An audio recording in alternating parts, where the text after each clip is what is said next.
Merci de préférer First Afrique TV pour vous informer. Bienvenue à la revue des titres de ce jour. On démarre avec le quotidien du service public, La Nation qui nous apprend au sujet de la croissance économique en 2021, les hypothèses de la relance à lire à la page 5 de ce quotidien. Harcèlement sexuel en milieu universitaire, les députés pour des mesures plus fortes. Agenda 2020 du numérique et de la digitalisation, la majorité des activités exécutées malgré le coronavirus. Le quotidien Libération revient sur le compte-rendu à ses compatriotes. Après son premier mandat, Patrice Talon reprend sa tournée présidentielle de mai.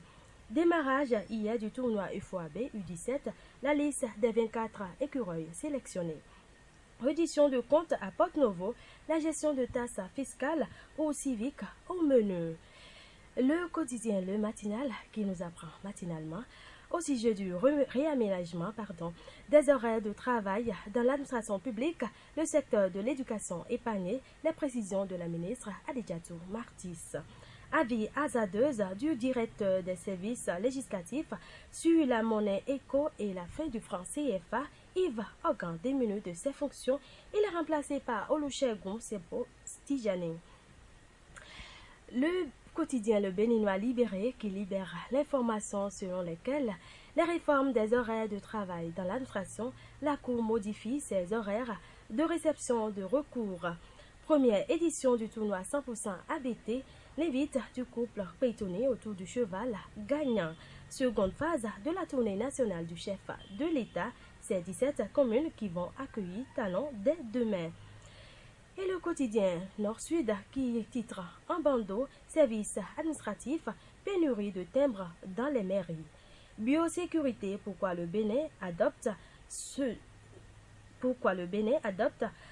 nouveau loi. Festival éclosion urbaine entre rénovation des places Vaudou et développement du tourisme à Porto-Novo. Alors, on revient sur les informations du site international First Contact Afrique. Togo, démarrage du tournoi UFOAB U17 pour la CAN U17. République démocratique du Congo Covid-19, annulation de la rentrée scolaire.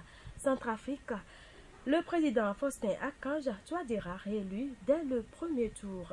Bénin, le gouvernement lance dès le jeudi un emprunt de 75 milliards de francs CFA. Merci de nous avoir suivis. Surtout, n'oubliez pas de vous abonner à notre chaîne YouTube et d'activer la cloche de notification pour ne manquer aucune de nos publications. Et bonne journée à vous.